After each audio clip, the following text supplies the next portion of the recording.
Al principio contaba los pasos, después los cuerpos. Hay un silencio que no te abandona nunca. No importa cuántos gritos hayas escuchado antes, cuántos motores explotaron cerca, cuántas veces hayas sentido el aire cortarse por una bala perdida o el aliento caliente de un infectado rozándote la nuca. Ese silencio, ese que se instala cuando ya no queda nada, ni autos, ni radios, ni voces. Me llamo Gabriel Ortiz, 36 años, Ciudad Nueva Esperanza. Antes de que todo esto pasara, trabajaba como estoquista en un supermercado al sur de la ciudad. No era nada glamoroso. Abría cajas, reponía estantes, organizaba turnos, pero conocía cada pasillo, cada entrada de carga, cada salida de emergencia, cada camión que pasaba por la ruta 47 a las 6 de la mañana.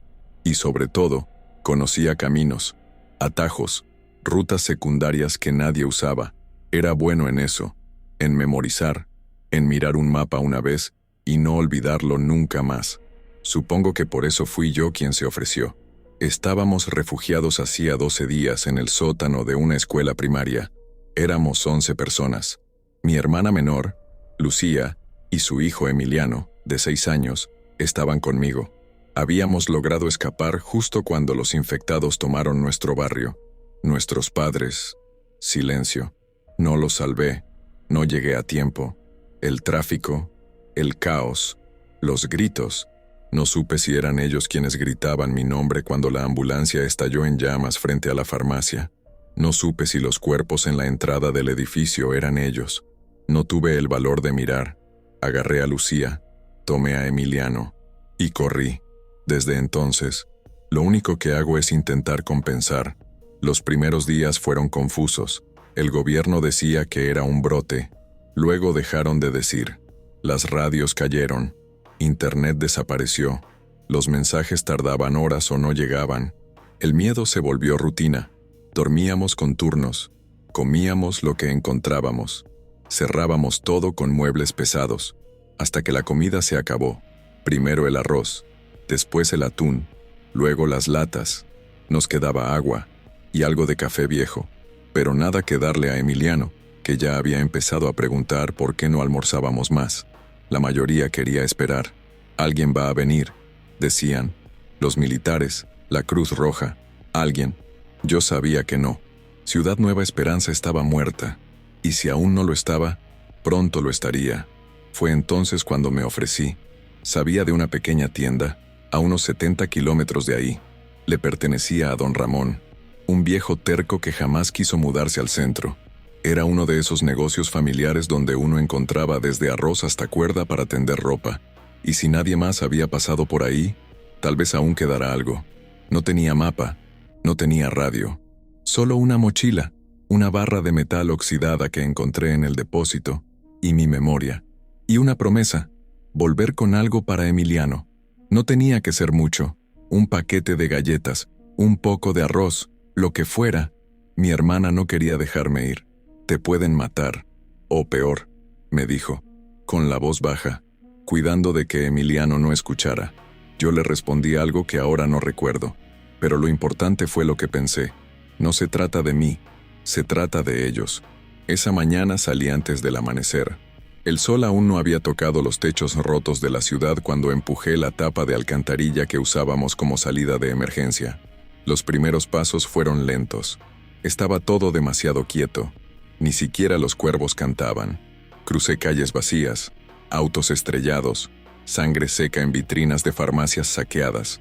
Los supermercados cercanos ya habían sido desvalijados. Vidrios rotos, carritos volcados, cajeros automáticos abiertos a golpes. Caminaba y contaba. Pasos, calles, puertas cerradas, hasta que vi el primer cuerpo. No era un infectado, era un niño. Parecía dormido, al lado de una bicicleta pequeña. Tenía una mochila igual a la de Emiliano. No la abrí. Seguí. Más adelante, el aire olía a quemado. Habían incendiado un edificio completo. Quizás por los gritos, quizás por desesperación. Las paredes aún humeaban, aunque no se escuchaba nada. Solo ese silencio espeso, ese que no se rompe ni con tus propios pasos. A los 10 kilómetros vi el primer infectado. Era una mujer. Vestía uniforme de oficina, tenía el rostro semicomido y uno de sus tacones aún puesto. No me vio. Pasé a 20 metros, sin hacer ruido. Mi estrategia era simple: evitar, no pelear, no atraer, no jugar al héroe. Durante el primer día, caminé 26 kilómetros. Dormí en el techo de una lavandería, envuelto en bolsas de basura. El sonido del viento entre las antenas me hizo soñar con el pasado, con el cumpleaños de Emiliano, con mamá haciendo empanadas, con papá revisando las luces del auto. Al despertar, sentí hambre, pero no comí. Guardé lo poco que tenía para el regreso. El segundo día fue más difícil. Las zonas rurales estaban llenas de autos abandonados, y en cada uno, restos, gente que intentó huir, que se encerró, que esperó ayuda, y nunca la recibió. Vi niños, vi madres abrazando bultos ya podridos. Vi lo que nadie debería ver, pero no lloré. Seguí, porque Emiliano me esperaba. Ese día crucé una autopista bloqueada. Salté cercas, trepé techos. Fui mordido por un perro salvaje, pero logré espantarlo. Curé la herida con alcohol de una vieja estación de servicio saqueada. Tuve fiebre. Soñé con fuego, con gritos, con mi madre pidiéndome que no la deje. Pero cuando abrí los ojos, estaba vivo. Y la tienda de don Ramón estaba cerca. Dormí apenas 3 horas. Cuando el frío me despertó, sentí el cuerpo entumecido, la ropa húmeda por la transpiración y la herida en el brazo pulsando con insistencia. No sabía si era infección o simple cansancio. Había perdido la cuenta de los kilómetros. Estaba cerca, lo presentía, no por señales evidentes. No había postes, ni nombres, ni anuncios, sino por los árboles. Recordaba esos pinos. Don Ramón solía quejarse del olor que largaban en verano, y ahí estaban, altos, sucios, llenos de hollín, pero todavía firmes. Bajé del tejado con cuidado. Aún no amanecía del todo. Una bruma densa se arrastraba entre las calles y envolvía los autos como un sudario. Caminé pegado a las paredes, barriendo con la mirada cada ventana rota, cada sombra que se movía apenas con el viento. Llevaba la barra de metal en la mano derecha y una linterna pequeña en la izquierda, aunque casi no la usaba. La batería debía durar para el regreso. Al doblar la esquina, lo vi, el letrero oxidado que decía Almacén Ortiz, aunque nadie lo llamaba así. Para todos era lo de don Ramón. Tenía las cortinas metálicas bajas y las puertas de madera estaban reforzadas con tablones. Me acerqué despacio. Escuché. Nada. Ni pasos, ni gruñidos, ni voces. Toqué con la punta del caño. Una vez, 2. Silencio. Entonces empujé. La madera crujió pero no cedió. Forcé con el hombro, conteniendo la respiración, hasta que uno de los clavos se soltó. Pude abrirlo justo para colarme. El olor fue lo primero. Una mezcla entre humedad, cartón mojado y algo más rancio, como fruta podrida. El lugar estaba oscuro. Me agaché, avancé entre góndolas, pateé una lata vacía sin querer. El eco fue insoportable. Sentí el corazón golpearme el pecho como si quisiera escapar antes que yo. Avancé, poco a poco. Pasé por una estantería volcada, cajas de cereales abiertas, bolsas de arroz reventadas y paquetes de galletas deshechas por la humedad. Encontré una mochila vieja. Empecé a llenar con lo poco que servía. Una lata de lentejas, un paquete de harina, 2 sobres de sopa instantánea. Nada más. Subí al depósito por una escalera angosta y, para mi sorpresa, ahí estaba lo mejor. 4 bolsas grandes de arroz, aún selladas. Las levanté como si cargara oro, porque eso eran: oro blanco, comida, sobrevivencia, esperanza. Pero algo no me cerraba. Demasiado fácil, demasiado silencio, demasiado intacto. Entonces lo escuché. Un golpe. Abajo. Sordo, lento. Me congelé. Otro golpe. Ahora más cerca. Era alguien, o algo. Apagué la linterna. Bajé los escalones uno por uno, conteniendo el aliento. La mochila pesaba, pero no podía dejarla. La barra de metal estaba en mi mano, lista. Me acerqué a la góndola donde antes había pateado la lata, y lo vi. Un hombre, solo uno. Delgado, ropa de civil. No estaba infectado. Al menos no todavía. Jadeaba. Tenía una pierna vendada con trapos sucios y la cara cubierta de sudor. Me miró con ojos aterrados, como si yo fuera un fantasma. «No me mates», dijo. La voz le salió apenas como un suspiro. No respondí. Me acerqué con cautela. El tipo levantó una mano en señal de rendición. «Por favor». Solo estaba buscando comida. Me caí del techo. No puedo moverme. Vi que no tenía armas. Y la pierna estaba realmente mal. Hinchada, con pus. Estaba condenado. «¿Estás solo?», pregunté. Asintió. Tosió. «No te voy a hacer daño. Solo déjame una lata. Solo una». Lo miré. Dudé. Tenía que pensar como sobreviviente, pero también como hermano. ¿Qué haría Emiliano si me viera dejar morir a un hombre así? Saqué una de las sopas instantáneas y la dejé a 1 metro de él. El tipo intentó sonreír. Se le quebró el labio inferior. «Sangre. Gracias, hermano. Que Dios te lo pague». No dije nada. Salí como entré, silencioso, con la espalda tensa, esperando una trampa, pero no hubo nada. El sol ya se alzaba sobre los tejados cuando empecé el camino de regreso, con la mochila más pesada. Y el corazón también. Pensé que lo peor había pasado. Me equivoqué. A 20 kilómetros del almacén, encontré la carretera bloqueada. Un camión cruzado, alambres con cuchillas, y un grupo de hombres armados vigilando desde una caseta improvisada. No eran militares, tampoco civiles comunes.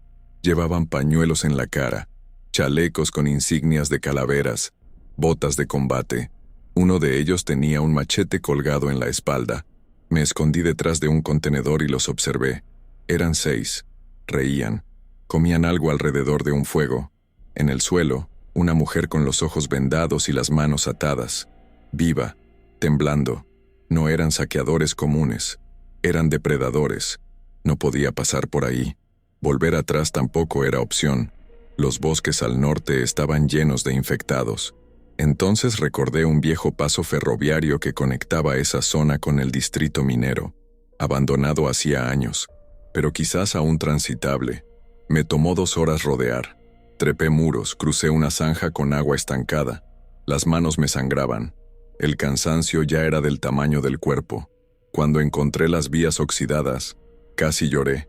Seguí por ellas, esquivando vagones destruidos, restos de viejas cargas olvidadas, hasta que escuché un zumbido, agudo, persistente. No era un infectado, era un dron, uno pequeño, como los de vigilancia. Me escondí bajo una estructura metálica caída. El dron pasó lento, filmando. ¿Militares? ¿Saqueadores? ¿Otro grupo? No supe, pero decidí alejarme aún más. Tomé una ruta secundaria, un viejo camino de tierra que bordeaba la ciudad por el este. Ahí fue cuando lo sentí. El temblor en el suelo. Era sutil, pero constante.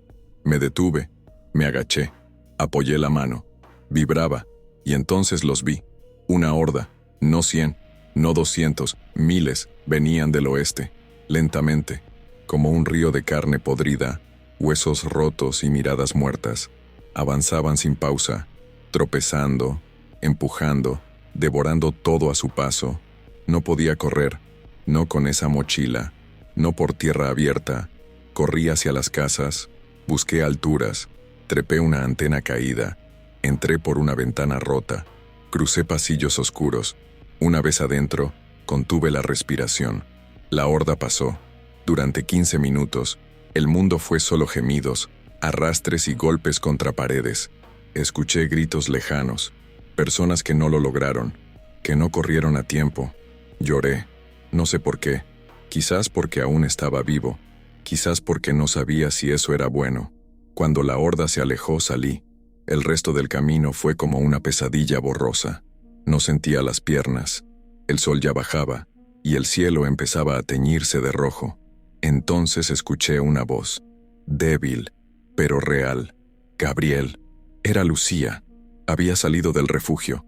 Corría hacia mí, con Emiliano detrás. «Volviste, volviste». Caí de rodillas. No tenía fuerzas, pero abrí la mochila. Lucía lloraba. Emiliano también. Saqué el arroz, una bolsa entera. «¿Ves?», le dije al niño. «Te dije que iba a volver». Y sonrió. Ese fue el momento en que entendí que valía la pena. Todo, cada paso, cada herida, cada cuerpo que vi en el camino, porque no era por mí, era por ellos. El arroz no duró mucho. Éramos 11, ¿recordás? Y cuando uno tiene hambre, no divide por lógica, divide por necesidad. Mi hermana intentó racionarlo, hizo cuentas, pesó porciones, pero a la semana solo quedaba una bolsa, y Emiliano seguía con hambre. No fui el único que se dio cuenta. Carlos, uno de los refugiados, empezó a observarnos diferente. Ya no hablaba con calma. Empezó a cuestionar decisiones, a proponer que saliéramos todos juntos, que no dependiéramos de un solo hombre. Si Gabriel pudo ir y volver, ¿por qué no podemos hacerlo todos? Era una pregunta lógica, pero lo que escondía era otra cosa. Carlos no quería salir por solidaridad, quería repartir responsabilidad, y en el fondo, también poder. Empezaron a dividirse. Algunos lo apoyaban, otros, como mi hermana, creían que moverse ahora era suicidio. La ciudad cambiaba todos los días. Lo que había sido una calle segura hace 3 noches, hoy era un laberinto de muerte. Yo no quería conflictos. Ya había visto suficientes afuera. No quería que se repitieran adentro. Pero era inevitable. Una noche, mientras hacíamos guardia por turnos, escuchamos un ruido en el portón. No era un infectado. Eran pasos. Varios. Lentos. Cautos. Apagué la linterna. Me arrastré hasta la mirilla improvisada. Afuera, 3 personas. No pude ver sus caras. Uno tenía un arma. Otro, una mochila al hombro. Hablaban entre ellos. Bajito. Como si supieran que estábamos ahí. ¿Qué hacemos?, me susurró Lucía. Pensé. La lógica decía no abrir. Pero algo en mí, más viejo que la lógica, me empujaba a otro lado. Vamos a esperar. Si intentan forzar, actuamos. No pasó un minuto. El tipo del arma se adelantó. Golpeó la puerta con el puño. No queremos problemas, dijo con voz seca, quebrada. Solo necesitamos agua. Hay un niño con nosotros. Silencio. No vamos a entrar. No vamos a quedarnos. Solo agua. Carlos ya estaba con el arma en mano, apuntando. Puede ser una trampa, dijo. Que se vayan. Yo me levanté. Podría haber sido yo, le respondí. Fui hasta la puerta. Abrí la parte superior, lo justo para ver mejor. Efectivamente, había un niño, pequeño, sucio, cansado, dormido en los brazos de una mujer. El hombre del arma me miró, no con desafío, con cansancio. Solo agua, repitió. Cerré. Caminé hasta el depósito. Tomé 2 botellas. Volví. Abrí. Las pasé. Nadie se movió más de lo necesario. Gracias, dijo el tipo. No vamos a olvidar esto. Y se fueron. Carlos me insultó. Dijo que iba a matarnos a todos, que esa gente volvería con más, que era una señal de debilidad, pero nadie le respondió, porque, en el fondo, sabíamos que ese niño podía haber sido Emiliano. Los días pasaron, sin más incidentes. El arroz se acabó. Las decisiones se hicieron urgentes. Carlos propuso moverse hacia el sur, cruzar las vías, buscar un campamento que según él se había formado cerca de la línea. Yo no confiaba. Había pasado por ahí. Era tierra de nadie. Zonas de emboscadas, milicianos, hordas. Lucía no quería moverse, ni yo, pero sabíamos que quedarse era morir de hambre. Una noche se votó. 6 a favor de moverse, 5 de quedarse. Nos separamos. Carlos y los suyos partieron al amanecer. Llevaban mochilas, un mapa dibujado a mano y una pistola oxidada. Nos abrazamos antes de partir. Aunque no confiábamos, seguíamos siendo humanos. Uno de ellos, Martina, me dio un paquete de galletas. Para Emiliano.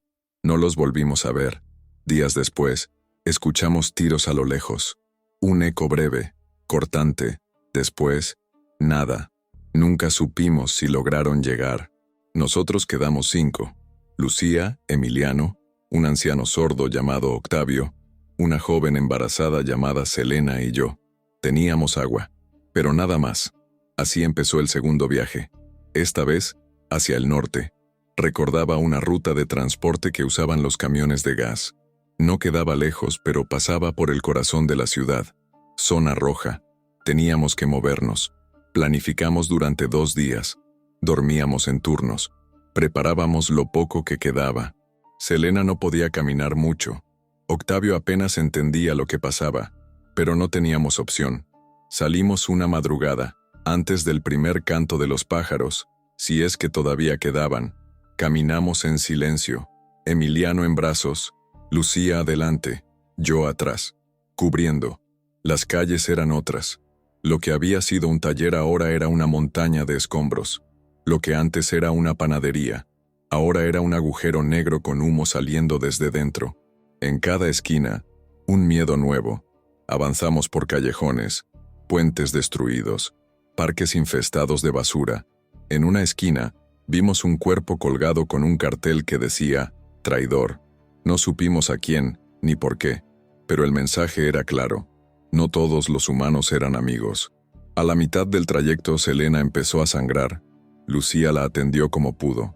No había forma de volver, tampoco avanzar rápido. Nos refugiamos en una farmacia abandonada. Cerramos con muebles, atamos con sogas. Selena lloraba. Octavio rezaba en silencio. Yo salí. Tenía que buscar ayuda. Corrí por calles vacías. Golpeé puertas. Silencio. Subí a un edificio en ruinas. Desde arriba, vi el fuego. Alguien cocinaba a 10 cuadras. Fui. Era una mujer. Sola. Tenía una escopeta. Me apuntó. Mi hermana está pariendo. Dije. Ayúdanos y te doy todo lo que tengo. No bajó el arma. ¿Dónde? Farmacia Murillo. Calle 12 con Pino. Me estudió. Luego bajó el arma. Tengo algo. No soy doctora, pero vi partos. Vamos. Volvimos corriendo. Selena gritaba. Lucía la sostenía. La mujer, que nunca dijo su nombre, tomó el control. Agua caliente. Trapos limpios. Silencio. Fue largo. Fue sucio. Fue real. Al amanecer, nació una niña. Pequeña. Roja. Viva. Selena la sostuvo. Lloró. Nosotros también. La mujer tomó su mochila. Se marchó sin decir palabra. Le ofrecí quedarte. No quiso. No confío en nadie, dijo antes de perderse entre sombras. Pasamos 3 días ahí, curando, alimentando a Selena, cantando para Emiliano. Luego seguimos. La ciudad estaba peor. Vimos incendios, hordas, hombres armados en camionetas con banderas negras. Nos escondimos, nos callamos, sobrevivimos. Finalmente, encontramos el centro de transporte, abandonado, pero con camiones. Revisamos todos, casi vacíos, hasta que encontramos uno. Tenía cajas selladas, arroz, fideos, latas, comida. Lloramos otra vez, pero esta vez lloramos todos. Cargamos lo que pudimos. Volvimos al refugio, reforzamos entradas, organizamos turnos. Habíamos ganado una semana, y en ese silencio de victoria amarga, entendí algo. El verdadero colapso no era el de las ciudades, era el de los vínculos, de la confianza, de lo que alguna vez nos hizo humanos. Pero mientras quedara alguien dispuesto a compartir, todavía había una chispa, y yo iba a proteger esa chispa, con todo, porque el mundo ya no era un lugar, era un trayecto, y yo lo iba a cruzar, una y otra vez, hasta que ya no pudiera caminar más. Nunca pensé que la ciudad podía sonar así. Habíamos regresado al refugio. Sí, habíamos comido. Selena amamantaba a la niña envuelta en mantas improvisadas. Emiliano dormía tranquilo, pero afuera, más allá de los muros, de las ventanas bloqueadas y del eco de nuestras respiraciones, algo había cambiado. El silencio ya no era solo una pausa, era tensión, era espera. Las noches ya no eran seguras, tampoco los días. Todo el mundo había sentido el cambio, como si el caos hubiera dejado de expandirse para comenzar a concentrarse. Había más movimiento, más zumbidos lejanos, helicópteros, no oficiales, no del gobierno. Eso ya no existía, sino de grupos armados que patrullaban el aire como aves de rapiña buscando carroña, y los infectados ahora se agrupaban, como si respondieran a algo, como si alguien los empujara. Octavio lo dijo una mañana mientras desayunábamos arroz frío. Esto no es normal. No se mueven así porque sí. Yo lo había notado también. Había algo detrás, algo o alguien los conducía, no como un líder, más bien como una corriente invisible que los arrastraba hacia un punto, y ese punto estaba cerca. Fue Emiliano quien lo vio primero. «Tío, hay humo», dijo, señalando la ventana más alta. Corrí a mirar.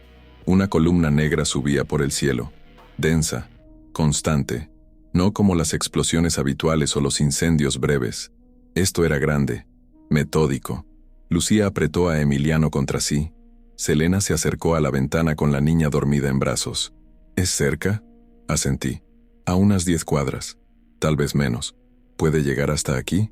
Si el viento cambia, sí». No sabíamos qué lo provocaba, ni si era accidental. Pero lo que sí sabíamos era que el refugio, por más reforzado que estuviera, ya no era suficiente. Tuvimos que decidir, moverse otra vez, con niños, con un anciano, con una recién nacida, por una ciudad que ya no reconocíamos. Pasamos la noche organizando lo esencial: mochilas con alimento, pañales, agua en botellas recicladas, medicinas improvisadas, cuerdas, mantas, una linterna. Yo cargaba más peso que todos, no porque pudiera, sino porque no me permitía que los otros lo hicieran. Al amanecer, salimos. La calle estaba desierta, pero el humo era más intenso, y traía consigo algo más que olor a plástico quemado. Traía miedo. A 3 cuadras, escuchamos gritos, gente corriendo, no infectados, humanos. Nos escondimos entre los restos de un local de celulares. Desde allí, vimos a una familia ser rodeada por 4 hombres armados. Les quitaron todo. Uno de los chicos intentó correr. Le dispararon en la pierna. Lucía tapó los ojos de Emiliano. Selena se encogió con la niña en brazos. Octavio cerró los ojos y murmuró algo que nadie entendió.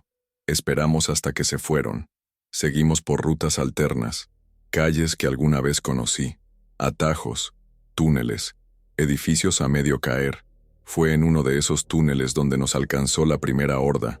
No venía de frente, venía de atrás. Octavio la oyó primero. Un eco, pisadas, gemidos arrastrados, un ritmo que conocíamos demasiado bien. No teníamos tiempo de huir. Corrimos hasta una estación de subte abandonada. Bajamos los escalones como pudimos. Yo cargaba a Emiliano, Lucía a Selena. Octavio se aferraba a la baranda. Los gritos subieron, se acercaban. Entramos a la estación y encontramos una de las puertas de mantenimiento, cerrada, pero no con llave. Empujé, forcé. La abrí justo antes de que el primer infectado doblara la curva. Nos encerramos adentro. Oscuridad total. Solo mi linterna. No era una sala. Era un pasillo de cables, tuberías, humedad. Avanzamos. Los infectados golpeaban la puerta detrás. Golpes sordos, bestiales. Pero la puerta aguantaba. Después de caminar 10 minutos, encontramos una escalera. Subía hacia una compuerta. La abrí. Día, ruido y un olor insoportable. Estábamos en la parte trasera de un edificio industrial. Alguien había hecho fogatas con neumáticos. Era eso el humo. Pero no estábamos solos. Había carpas, gente, hombres armados, no militares, no saqueadores, civiles, una comunidad improvisada. Nos apuntaron al principio. Luego bajaron las armas al ver los niños. Una mujer se acercó, pelo corto, mirada firme. ¿De dónde vienen? Del refugio. Sector oeste. Respondí. No queda mucho allí, dijo. Llegaron justo a tiempo. Nos dejaron entrar. Nos dieron comida, agua, un espacio entre cajas para dormir. Esa noche, por primera vez en semanas, nadie montó guardia. Dormimos. Al día siguiente, recorrí el lugar. Eran más de 30. Tenían organización, turnos, comida racionada, medicinas. Habían formado una red de túneles para moverse, radiotransmisores, incluso un generador, pero también miedo. El líder, un exprofesor llamado Mario, me lo explicó. Los infectados no son el problema, son predecibles. Lo que no lo es lo otro. ¿Qué otro? Los humanos organizados, grupos que esclavizan, que usan a los niños para negociar, que secuestran médicos, que comercian con comida como si fuera oro. ¿Y el humo? Mario suspiró. Fue un ataque. Intentaron quemarnos. Fallaron. Pero volverán. Me mostró un mapa. Tenían rutas, puntos de vigilancia, refugios satélites. ¿Por qué no evacúan? ¿A dónde? La ciudad está perdida. El país, tal vez también. Entonces, ¿qué esperan? Una señal. ¿De qué? ¿De que es hora de irse o de pelear? Pasamos 3 días ahí. Nos curamos. Comimos. Selena recuperó fuerzas. Emiliano volvió a reír. Pero entonces la señal llegó. No fue un mensaje, ni una bandera. Fue un ruido. Una explosión. Cercana. Brutal. Luego otra. Y otra. Estaban bombardeando. No a nosotros. A los infectados. A una horda. Pero la onda expansiva alcanzó parte del asentamiento. Una pared cayó. Varios murieron. Gritos. Sangre. Confusión. Nos reorganizamos. Evacuamos. Corrimos. Lucía con Emiliano. Yo con la mochila. Selena con la bebé. Octavio. No llegó. Una viga lo atrapó. Intenté volver. Mario me detuvo. Está muerto. No quise creerle. Pero lo supe. Corrimos hacia uno de los túneles. Salimos al este. Calles que no conocía. Luces. Más explosiones. Helicópteros. Pero también una voz. Desde una radio encendida en el suelo, alguien transmitía: si pueden oír esto, hay una ruta segura hacia el norte. Línea 47, solo hasta el anochecer. Repito. Lucía me miró. ¿Es real? No lo sabía. Pero no teníamos opción. Corrimos, y el caos ya no era fondo. Era protagonista. Corríamos porque no había otra cosa que hacer. Corríamos sin plan, sin mapa, con el cuerpo roto y el alma colgando de un hilo invisible. Solo teníamos esa voz por radio, repitiéndose entre interferencias, como una brújula desesperada. Si pueden oír esto, línea 47, norte, antes del anochecer. Línea 47. La conocía, o al menos lo que quedaba de ella. Una antigua carretera que pasaba por zonas industriales y que, según decían los rumores, había sido parcialmente despejada por militares semanas atrás. Nadie sabía si era cierto. Algunos decían que se convirtió en trampa. Otros, que terminaba en un campamento. Para nosotros, en ese momento, era esperanza. Emiliano preguntó si íbamos a ver al abuelo. Lucía no supo qué decirle. Solo lo apretó contra su pecho y siguió caminando. Selena no hablaba. Mantenía a la bebé dormida como si sujetarla fuera lo único que aún la mantenía de pie. La ciudad ardía a lo lejos. No en un solo punto, sino en varios. Fuegos simultáneos. Como si algo, o alguien, estuviera purgando lo que quedaba. Helicópteros zumbaban, pero ya no distinguíamos si eran militares, civiles armados o drones automáticos. La diferencia importaba menos que la dirección en la que volaban. Ninguna era hacia nosotros. Atravesamos zonas conocidas por mí, aunque irreconocibles por el estado en que estaban. Lo que antes era un mercado popular, ahora era una trampa mortal, con cadáveres colgando de los techos como advertencias. En una pared, alguien había escrito con pintura roja: la ciudad no se cae. Somos nosotros los que ya no sabemos sostenerla. El polvo en el aire era tan denso que se pegaba a la garganta. Cada respiración era una herida interna. Selena vomitó 2 veces. La bebé empezó a llorar por primera vez en días. Fue casi un alivio escucharla viva, aunque el sonido pudiera atraer peligro. Pero ya no podíamos detenernos. En la intersección con la avenida Mendoza, el camino estaba bloqueado por un autobús volcado. A los costados, charcos de sangre seca. Bajé por un costado, revisé, hice señas. Pasamos uno a uno. Yo último, siempre. Al otro lado, una figura, sola, parada, flaca, de espaldas. Me detuve.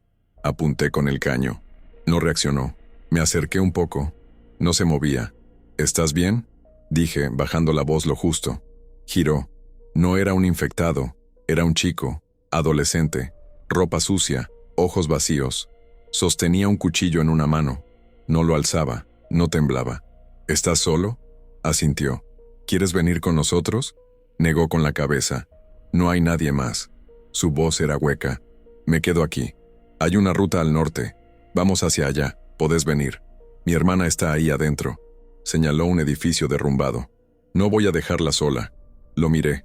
Quise decir algo, pero no encontré palabras que sirvieran. Le dejé una botella de agua. Si cambias de idea, busca la línea 47. No respondió. Ya no estaba en este mundo, o no del todo. Seguimos. Pasamos un parque, o lo que quedaba de él, árboles partidos, tierra revuelta, sillas de plástico derretidas por fuego. En el medio, una cuna vacía. No la tocamos. La radio sonó otra vez. Misma voz, más débil, más lejana. Línea 47, zona segura. Última transmisión. Se cortó. Lucía se detuvo. ¿Última? No lo sabemos. Mentí. El sol comenzaba a caer. Las sombras crecían, y con ellas, el riesgo. Cruzamos un barrio que solía ser residencial. Casas grandes, muros altos, portones automáticos. Ahora eran fortalezas vacías o tumbas cerradas. En una de ellas, vimos una familia entera sentada a la mesa. Muertos, no zombificados, muertos. Veneno, quizás, o resignación. El mantel aún tenía manchas de salsa, los platos casi llenos. El horror ya no gritaba, solo susurraba. Selena cayó al suelo en la calle siguiente. No fue una caída violenta, solo cayó, como si el cuerpo decidiera rendirse. Corrí hacia ella. Lucía tomó a la bebé. «Estoy bien», dijo Selena, pero no lo estaba. Tenía fiebre, alta, los labios partidos, las manos temblorosas. «No podemos seguir así. Ya falta poco», le mentí otra vez. A 3 cuadras, vimos el cartel, doblado, casi cubierto de ramas, pero era claro. Línea 47, 700 metros. Nos miramos, corrimos lo que pudimos, como si el nombre fuera un hechizo, como si llegar allí fuera cruzar una puerta invisible al otro lado del infierno. Pero al llegar, no había puerta, ni campamento, ni soldados, solo una carretera rota y un puente parcialmente destruido. Nos acercamos igual, porque no quedaba más. Del otro lado del puente, un grupo, 5 personas, con armas, pero no apuntaban, solo observaban. Uno tenía binoculares, otro una radio. Cuando nos vieron, levantaron una tela blanca. «¡Alto ahí!», gritó uno. Me detuve, levanté las manos. «Niños, mujeres, recién nacida», grité. «No estamos armados», dudaron, luego hicieron señas. «Crucen, de a uno». Yo primero. El puente era frágil. Sentía cómo crujía bajo mis pies. Si caía, no habría segunda oportunidad, pero crucé. Luego Lucía con Emiliano. Después Selena con la bebé que ya no lloraba. Finalmente, un voluntario del otro lado fue por ella. Los hombres nos rodearon, no como amenaza, más bien como protección. Nos ofrecieron agua, comida. «¿Quiénes son?», pregunté. «Nadie», respondió uno. «Solo sobrevivientes, como ustedes. ¿Y esto? ¿Es un campamento? Temporal. Mañana nos movemos al norte. Hay rumores de una base activa en Fort Mathis». Ese nombre lo había escuchado, en las radios, en los pasillos. Fort Mathis, un último bastión. No pregunté más. Esa noche nos sentamos junto al fuego. Uno de los hombres, el más joven, me ofreció tabaco. No fumaba desde antes del colapso. Acepté. «¿Cómo se llama el niño?», preguntó. «Emiliano». «¿Y la bebé?». Lucía miró a Selena. Ella, con voz baja, respondió. «Esperanza». Nadie habló por un momento, porque ese nombre pesaba más que todo. Y en medio del silencio, Emiliano me miró y preguntó, «¿Vamos a estar bien?». No mentí esa vez. Solo lo abracé y respiré, porque por primera vez en semanas no escuchaba pasos, ni gemidos, ni tiros, solo el fuego y el corazón. Amaneció con una calma que no conocíamos, sin alarmas, sin disparos, sin zumbidos mecánicos sobre nuestras cabezas, solo el crujir del viento entre los árboles bajos, ese sonido que solía pasar desapercibido cuando el mundo todavía tenía sentido. La niña, Esperanza, dormía contra el pecho de Selena. Emiliano abría los ojos despacio, como si no quisiera que ese momento terminara. Lucía preparaba algo con una pequeña olla prestada, calentando agua y un poco de arroz seco. Yo observaba el horizonte, y Mario, uno de los hombres que nos había recibido al llegar a la línea 47, ya estaba organizando la partida. Fort Matis queda a menos de 20 kilómetros, dijo. Pero el camino no es directo. Hay puntos rojos, rutas bloqueadas. El dron que enviamos ayer no volvió. ¿Crees que está activo?, le pregunté. Mario se encogió de hombros.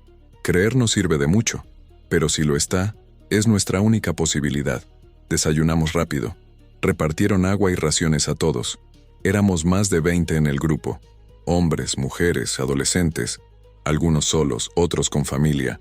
Nadie hablaba del pasado, solo del próximo tramo, como si contar de dónde veníamos fuera una forma de volver a revivir la pérdida. Antes de partir, uno de los más jóvenes, Mateo, me ofreció una pistola.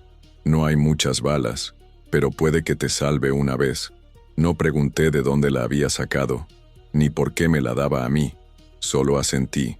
La guardé en la mochila, junto al caño metálico que seguía cargando desde el principio. Ese caño ya no era un arma. Era parte de mí, mi memoria, mis pasos. Cada marca era un recuerdo, cada abolladura, un encuentro. Caminamos en 2 grupos, separados por unos 100 metros. Era estrategia básica. Si atacaban, al menos uno podía retroceder o rodear. Los niños y mujeres embarazadas iban al centro, protegidos por todos lados. Las primeras horas fueron tranquilas. Avanzamos por caminos rurales, siguiendo los restos de la antigua vía de tren. A los lados, campos secos, algunas casas derrumbadas, carteles de campaña política oxidados y casi ilegibles. En uno, se alcanzaba a leer, «Un futuro seguro para todos». Irónico. Quise reír. No pude. En una curva, encontramos una furgoneta volcada. No parecía saqueada. Dentro, había un cuerpo. Hombre, joven. Traía uniforme militar, pero sin insignias. Una radio portátil en su cinturón. Mario se la quedó. Tal vez sirviera para captar algo. O enviar. Seguimos. A medida que nos acercábamos a la zona militar, los rastros del caos eran más recientes. Puertas arrancadas. Humo todavía tibio saliendo de algunas estructuras. Ropa regada por el suelo. Balas. Huellas. En un galpón, encontramos una escena imposible de ignorar. Una docena de cuerpos apilados cubiertos con sábanas. No infectados. Humanos. Ejecutados. Un disparo en la frente a cada uno. Niños también. Selena se descompuso. Vomitó detrás de un árbol. Lucía lloró en silencio. Yo me quedé quieto, pensando si habían sido soldados, milicianos o simples monstruos sin uniforme. Mario hizo una señal. No debíamos quedarnos. No ahí. Cruzamos un arroyo seco, luego una colina, y entonces la vimos, Fort Matis, o lo que quedaba de ella. A lo lejos, se alzaban los muros de concreto, las torres de vigilancia, la bandera deshilachada, pero algo estaba mal. No había movimiento, ningún guardia, ninguna patrulla, ni siquiera pájaros. Nos detuvimos. Mateo usó los binoculares. No veo nada, ni vivos ni muertos, todo quieto. Puede ser una trampa, dijo uno. O puede estar vacía, dijo otro. Mario respiró hondo. No hay vuelta atrás. Avanzamos.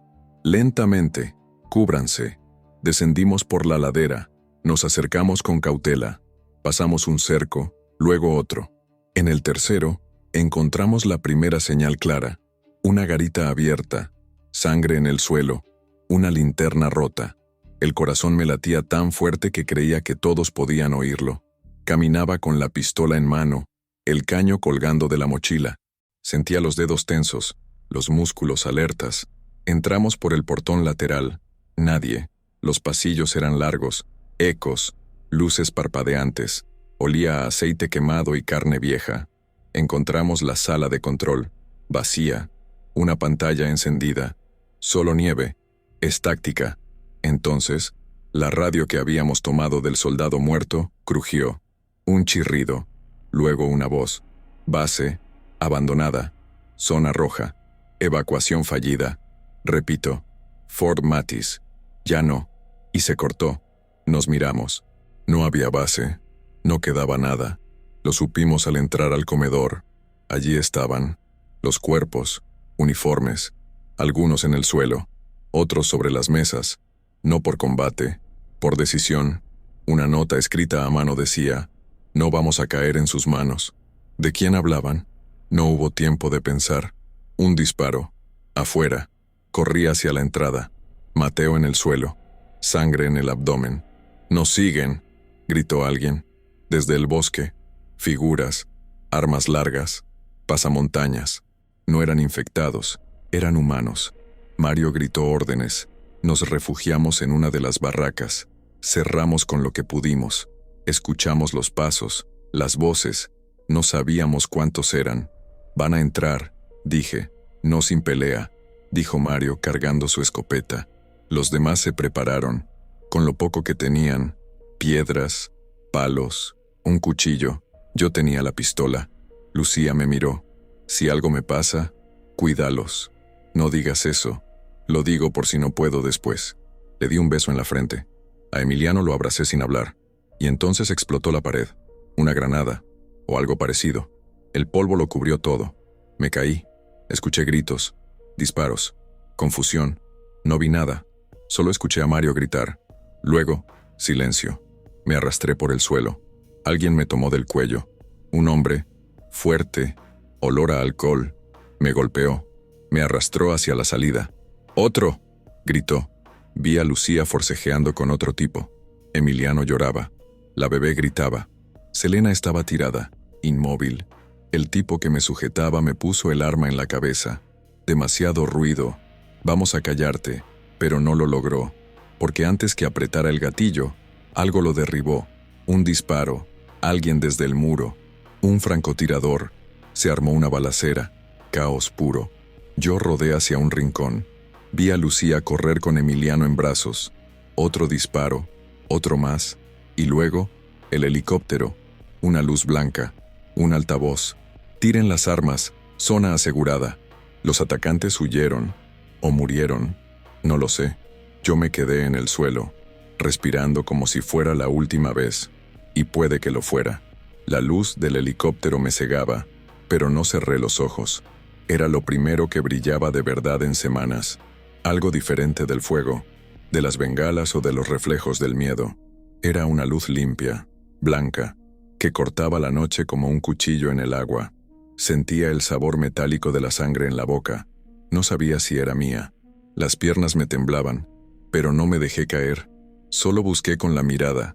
Emiliano, Lucía, Selena, la bebé. La vi primero a ella. Lucía estaba de rodillas, abrazando a Emiliano, cubriéndolo con su cuerpo. Tenía una herida en el brazo, pero estaba viva. Me vio, sonrió apenas. Una línea frágil, suficiente. Selena seguía en el suelo, al costado de una de las barracas. No se movía. El cuerpo rígido. Sostenía a la niña contra el pecho. Me acerqué. El corazón ya no latía, ni el suyo, ni el de la bebé. Lo supe sin tocar. Lo supe con solo mirar. Me quedé ahí, arrodillado frente a ellas. No sentí tristeza, ni rabia. Era otra cosa. Una especie de vacío que se expandía desde el estómago, como si la muerte ya no sorprendiera. Solo doliera en silencio. Alguien me tocó el hombro. Un hombre con uniforme, gafas oscuras, voz firme. ¿Estás herido? Negué. ¿Armas? Una. En la mochila. La revisó. Me la devolvió. Están a salvo. Fort Matis fue asegurada hace 2 horas. Llegamos tarde. Lo sabemos. ¿Quiénes son? Unidad de contención de zona crítica. Grupo móvil. Estamos reconstruyendo rutas seguras hacia el norte. ¿Hay gobierno? No respondió. Solo bajó la mirada. Nos evacuaron. 1 a 1. Vendajes rápidos. Agua. Raciones. Palabras cortas. Nos dijeron que quedaban 3 bases en funcionamiento. 2 al norte. Una móvil. En movimiento constante. Todo lo demás, perdido o en disputa. Lucía no soltaba a Emiliano. El niño estaba mudo. No lloraba. No hablaba. Solo apretaba una lata vacía como si fuera un tesoro. La misma que le había dado semanas atrás. De lentejas, ya sin valor. Pero era su símbolo. Su recuerdo de que lo intentamos. Nos subieron a un camión militar. Cajas de madera, olor a combustible, 20 sobrevivientes con los ojos perdidos. Nadie preguntó a dónde íbamos. Solo queríamos salir. Las ruedas comenzaron a girar. El sonido del motor tapaba los recuerdos. La ciudad quedaba atrás. Nueva Esperanza, vieja, rota, abandonada. Cerré los ojos y vi el primer día, la sirena de la ambulancia, mamá gritando mi nombre desde la ventana, papá bajando corriendo las escaleras, yo entrando tarde, demasiado tarde, el humo, la sangre, el fuego. No lo salvé, pero salvé a Lucía, a Emiliano, a mí. No me gustaba pensar en eso como redención, porque no lo era, pero era lo que tenía. El camión frenó después de una hora. Otra base, más muros, más guardias, menos gente. Nos registraron, nos asignaron camas. Litera 17B, decía mi hoja. Me acosté. Lucía se sentó al lado. Emiliano dormía abrazado a ella. No había más preguntas. Solo espera. Una mujer de uniforme me trajo un papel y un bolígrafo. Van a empezar a registrar testimonios, historias, para los que vengan después. La miré. ¿Cree que va a venir alguien? Eso espero. Me dejó solo. Miré el papel, blanco, frío. Escribí. Mi nombre es Gabriel Ortiz. Caminé 70 kilómetros por un paquete de arroz, no por hambre, por amor. Y luego más. Cada lugar, cada persona, cada paso. Porque si no lo escribía, el mundo no lo recordaría. Pasaron 3 días. La base era funcional. Comida, agua, turnos, seguridad, pero no futuro, no planes, solo resistencia. Mario sobrevivió. Estaba en la enfermería. Había perdido 2 dedos, pero no el coraje. ¿Sabes qué es lo más jodido? Me dijo cuando lo visité. Que seguimos. A pesar de todo, seguimos. Asentí.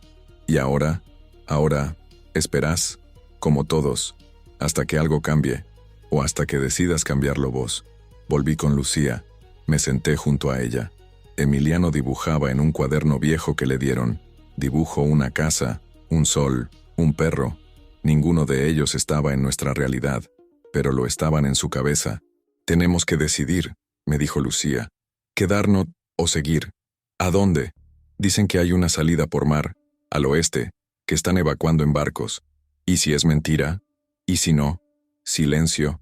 Pensé en Selena, en Esperanza, en Octavio, en todos los que ya no estaban. No quiero que muera aquí, dije, señalando a Emiliano. Entonces vamos. Esa noche empacamos, ropa, agua, unas latas y el cuaderno.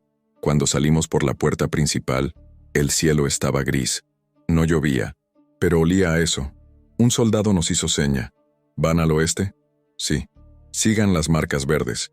No se desvíen. Hay rutas activas.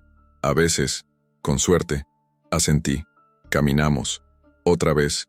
No sabíamos si habría fin, pero sabíamos por qué lo hacíamos. No por gloria, ni por venganza, ni por historia. Por una promesa, por una vida que todavía cree que puede dibujar un sol. Y mientras haya alguien que camine por otro, el colapso aún no es completo.